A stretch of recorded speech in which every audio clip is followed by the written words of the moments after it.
Hello दोस्तों, स्वागत है आप सभी का हमारे YouTube channel teacher job study में।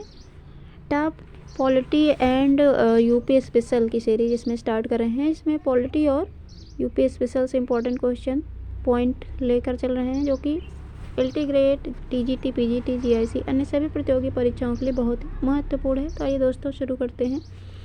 पहला क्वेश्चन है, भारत के किन राष्ट्रपतियों की मृत्यु उनके कार्यकाल के दौरान हुई? तो डॉक्टर जाकिर हुसैन तथा फखरुद्दीन अली अहमद की हुई थी।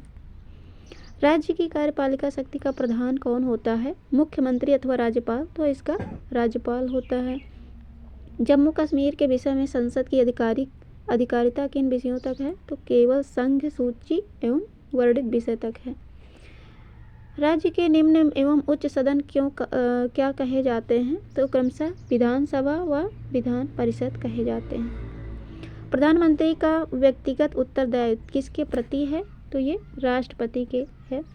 महान्यायवादी का कार्यकाल कितने दिनों का होता है? तो ये राष्ट्रपति की इच्छा अनुसार होता है। सर्वोच्च एवं उच्च न्यायालय के न्यायाधीश को सिद्ध कदाचार या असमर्थता के आधार पर हटाने का प्रस्ताव कहाँ पेश किया जा सकता है? संसद के किसी भी सदन में किया जा सकता है। उस वित्त मंत्री का नाम बताइए जिसने 1952 में भारत का पहला आम बजट प्रस्तुत किया? तो पी.के. चनमुखम चेट्टी। भारतीय संविधान के निर्माण के समय संवैधानिक सलाहकार कौन थे? तो बी.एन. राव थे। राष्ट्रपति पद के चुनाव संबंधी विवाद को किसे निर्देशित किया जाता है? सर्वोच्च न्यायालय को। आपातकाल के दौरान किस प्रकार की स्वाधीनता के आधार को समाप्त या सीमित नहीं किया जा सकता? जीवन और शारीरिक स्वतंत्रता को। नेक्स्ट क्वेश्चन है, किसी नज़रबंद व्यक्ति को अपनी रिहाई के लिए सबसे उचित याचिका कौन सी होगी? तो बंदी प्रत्यक्षीकरण। यदि कोई अभियुक्त अपने बचाव के लिए वकील की सहायता लेना चाहता है तो भारतीय संविधान में क्या व्यवस्था है? उसे अपनी पसंद के वकील करने का संवैधानिक अधिकार है। भारतीय सभा में किस प्रस्तावना में न्याय शब्द का प्रयोग किस अर्थ में हुआ? तो सामाजिक, आर्थिक और राजनीतिक न्याय के अर्थ में। लोकसभा में अनुसूचित जातियों के लिए अरुणाचल प्रदेश में कितनी आरक्षित सीटें हैं? तो 0 हैं। भारत के संविधान में कितनी भाषाओं को राजभाषा का दर्जा प्रदान किया गया है? तो 18 भाषाओं का, और वर्तमान में 22 भाषाएं शामिल हैं। नेक्स्ट क्वेश्चन है, संविधान के किस अनुच्छेद के अंतर्गत संघ की भाषा हिंदी और लिपि देवनागरी बनाई गई? तो अनुच्छेद 343 के अंतर्गत। संविधान के अंतर्विष्ट राष्ट्रीय आपात की उद्घोषणा राष्ट्रपति द्वारा अब तक कितनी बार की गई है? तो 3 बार की गई है। संविधान के किस अनुच्छेद में निहित प्रक्रिया के अनुसार संविधान में संशोधन करने का प्रावधान है? तो अनुच्छेद 368 के अंतर्गत। संविधान संशोधन के लिए विधेयक संसद के किस सदन में पेश किया जा सकता है? तो संसद के किसी भी सदन में पेश किया जा सकता है। संविधान संशोधन प्रक्रिया में क्या जनमत संग्रह की व्यवस्था है? तो नहीं है। संविधान के आधारभूत ढांचे को सुरक्षित रखने का सिद्धांत सर्वोच्च न्यायालय ने किस मामले में प्रतिपादित किया था? तो केशवानंद भारती के मामले में 1973। तो ये टॉप पॉलिटी के क्वेश्चन थे। अब हम उत्तर प्रदेश स्पेशल से इम्पोर्टेंट पॉइंट को कवर कराने वाले हैं। आज हम देखेंगे प्रशासनिक एवं भौगोलिक स्थिति। उत्तर प्रदेश का प्रशासनिक स्थिति और भौगोलिक स्थिति क्या है? प्रदेश का वर्तमान नाम उत्तर प्रदेश है, जो कि 24 जनवरी 1950 को हुआ। राजधानी है लखनऊ। स्थिति अक्षांशीय विस्तार है। उत्तरी अक्षांश में 23°52 से 31°28 तक है, और पूर्वी देशांतर विस्तार 77° 30' 84°39' के मध्य तक है। दक्षिण से उत्तर की चौड़ाई है 240 किलोमीटर। पूर्व से पश्चिम की लंबाई है 650 किलोमीटर। राज्य का पुनर्गठन 1 नवंबर 1956 को हुआ। राज्य का विभाजन हुआ था 9 नवंबर 2000। 13 जिलों को काटकर उत्तराखंड बना था। तो अगर क्वेश्चन आता है कि उत्तराखंड कितने जिलों को काटकर बना था, तो 13 जिलों को। राज्य का क्षेत्रफल है 2,40,928 वर्ग किलोमीटर, जो कि देश के क्षेत्रफल का लगभग 7.33% है।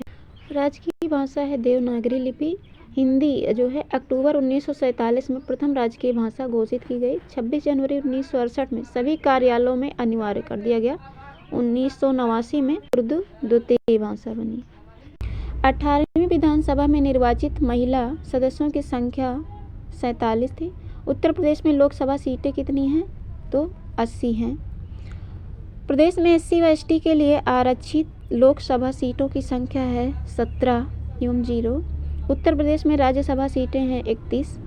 उत्तर प्रदेश का विधानमंडल है द्विसदनात्मक है। विधान परिषद का गठन हुआ था 1937 में। वर्तमान में विधान परिषदों की संख्या है 100। वर्तमान में विधानसभा सदस्यों की कुल संख्या है 403। उत्तराखंड बनने के पहले नवंबर 2000 तक विधानसभा सदस्यों की कुल संख्या थी 425। सर्वाधिक विधानसभा सीटों वाला जिला है प्रयागराज और 12 हैं यहाँ पे। सब प्रदेश का सबसे बड़ा जनसंख्या संसदीय क्षेत्र है गाजियाबाद। सबसे कम विधानसभा सीटों वाला जिला है श्रावस्ती, महोबा, चित्रकूट, ललितपुर, हमीरपुर। 2 सीटें हैं यहाँ पे। प्रदेश का सबसे छोटा जनसंख्या संसदीय क्षेत्र है बागपत। विधानसभा में आरक्षित सीटों की संख्या है 86। 84 SC है तथा 2 ST है। नेक्स्ट क्वेश्चन है, नेक्स्ट पॉइंट हम डिस्कस करेंगे यहाँ पे उच्च न्यायालय की। तो प्रयागराज खंडपीठ लखनऊ जो है उच्च न्यायालय, और उच्च न्यायालय की स्थापना हुई थी 1866 में, आगरा में स्थापित 1869 में इसे प्रयागराज लाया गया। प्रदेश में कुल 6 औद्योगिक न्यायाधीशीकरण हैं, प्रयागराज, लखनऊ, मेरठ, आगरा, कानपुर और गोरखपुर। प्रदेश में श्रम न्यायालय 20 हैं। ऋतुएं हैं यहाँ पे ग्रीष्म ऋतु मार्च से मध्य जून तक, वर्षा ऋतु मध्य जून से सितंबर तक, ये ऋतुएं हैं। और आगे देखेंगे हम शीत ऋतु होती है अक्टूबर से फरवरी। तो शीत ऋतु जो है ये अक्टूबर से फरवरी तक होती है। औसतन तापमान उष्णकटिबंधीय मानसूनी होता है। यहाँ का जलवायु उष्णकटिबंधीय मानसूनी होता है और औसतन तापमान होता है ग्रीष्म ऋतु में है 36 से 39 डिग्री सेंटीग्रेड, शीत ऋतु में 21 से 23 डिग्री सेंटीग्रेड होता है। प्राकृतिक प्रदेश यहाँ पर पावर एवं तराई क्षेत्र प्रदेश है। गंगा यमुना का मैदानी भाग, दक्षिण का पठारी क्षेत्र है। उत्तर प्रदेश में वर्षा की बात करें तो मैदानी भाग में 80 से 100 सेंटीमीटर और उत्तरी भाग में 50 से 90 सेंटीमीटर। तराई भाग में 120 से 180 सेंटीमीटर तक की वर्षा होती है। और आगे हम बात करेंगे प्रमुख नदियों की। तो प्रमुख नदियाँ गंगा, यमुना, रामगंगा, गोमती और यहाँ पे चंबल, सोन, घाघरा नदियाँ हैं। सबसे पूर्वी जिला है बलिया, सबसे पश्चिमी जिला है शामली और सबसे उत्तरी जिला है सहारनपुर। सबसे दक्षिणी जिला की बात करें तो ये है सोनभद्र। सबसे बड़ा जिला है लखीमपुर खीरी और सबसे छोटा है हापुड़ जिला। और प्रदेश का सीमावर्ती देश है नेपाल। एक ऐसा देश है जो उत्तर प्रदेश से सीमा साझा करता है। नेपाल के सीमावर्ती ज़िले हैं पीलीभीत है और हमीरपुर है, पीलीभीत, खीरी है, श्रावस्ती है, बलरामपुर, सिद्धार्थनगर और महाराजगंज हैं। तो ये नेपाल से उत्तर प्रदेश के ज़िले हैं जो सीमा साझा करते हैं। राज्य की बात करें तो उत्तर प्रदेश के जो सीमावर्ती राज्य हैं, उत्तर प्रदेश के सर्वाधिक जिलों को स्पर्श करने वाला प्रदेश कौन सा है तो वो है मध्य प्रदेश। उत्तर प्रदेश की सर्वाधिक लंबी सीमा साझा करने वाला प्रदेश कौन सा है तो वो है मध्य प्रदेश। और उत्तर प्रदेश के सर्वाधिक जिलों को स्पर्श करने वाला राज्य है मध्य प्रदेश। उत्तर प्रदेश के न्यूनतम जिलों को स्पर्श करने वाला राज्य है झारखंड, जिससे सोनभद्र, छत्तीसगढ़, हिमाचल प्रदेश जो है यहाँ भी सोनभद्र इससे साझा करता है सहारनपुर। तो झारखंड है, हिमाचल प्रदेश है, छत्तीसगढ़ है, जिसमें एक एक ज़िले साझा करते हैं। उत्तर प्रदेश की सोनभद्र छत्तीसगढ़ से भी लगा हुआ है और सहारनपुर हिमाचल प्रदेश से लगा हुआ है। झारखंड का सीमावर्ती जो ज़िला है उत्तर प्रदेश का, झारखंड की बात करें तो झारखंड का सीमावर्ती ज़िला है सोनभद्र। और उत्तराखंड के सीमावर्ती ज़िले हैं रामपुर, बिजनौर, सहारनपुर, मुरादाबाद है, बरेली है, पीलीभीत, मुजफ्फरनगर, ये हैं जो कि उत्तराखंड से सीमा साझा करते हैं। और मध्य प्रदेश के सीमावर्ती ज़िले हैं सोनभद्र, मिर्ज़ापुर, प्रयागराज, चित्रकूट, बांदा, महोबा और ललितपुर, झांसी, इटावा, आगरा, और ये जो है सारे मध्य प्रदेश से सीमा साझा करने वाले ज़िले हैं। छत्तीसगढ़ का जो सीमा साझा करता है वो है सोनभद्र। प्रदेश का सबसे दक्षिणी बिंदु स्पर्श करने वाला राज्य है छत्तीसगढ़। राजस्थान के सीमावर्ती ज़िले हैं आगरा और मथुरा। और हिमाचल प्रदेश के सीमावर्ती ज़िले हैं सहारनपुर, शामली और बागपत है। हिमाचल प्रदेश का सीमावर्ती ज़िला है सहारनपुर। प्रदेश का स्पर्श करने वाला संघ राज्य क्षेत्र है दिल्ली। दिल्ली को स्पर्श करने वाले उत्तर प्रदेश के ज़िले हैं गौतम बुद्ध नगर, गाज़ियाबाद। और राजधानी लखनऊ के सीमावर्ती ज़िले जो हैं, अगर हम बात करें राजधानी लखनऊ के सीमावर्ती ज़िले हैं रायबरेली, बाराबंकी, सीतापुर, हरदोई और उन्नाव, ये हैं लखनऊ के। राज्य में मंडलों की संख्या 18 है। कितनी है दोस्तों? 18 है।